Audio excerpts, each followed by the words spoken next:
ভোটারদের স্বতঃস্ফূর্ত অংশগ্রহণ প্রমাণ করেছে গণতন্ত্রের প্রতি আমাদের অঙ্গীকার অটুট। ভোট গ্রহণ শেষে এমন মন্তব্য করেন প্রধান উপদেষ্টা। সারা দেশে ভোট গ্রহণ শেষ হয় বিকেল 4:30টায়।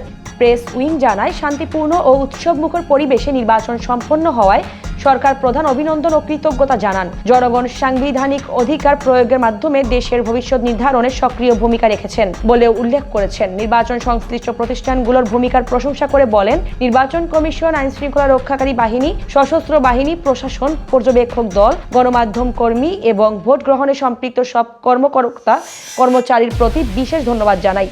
তাদের নিষ্ঠা ও পরিশ্রমের ফলেই এ বিশাল গণতান্ত্রিক আয়োজন সফলভাবে সম্পন্ন হয়েছে।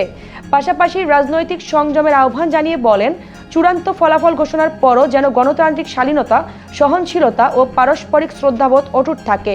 মতের ভিন্নতা থাকবে, কিন্তু জাতীয় স্বার্থে আমাদের ঐক্যবদ্ধ থাকতে হবে।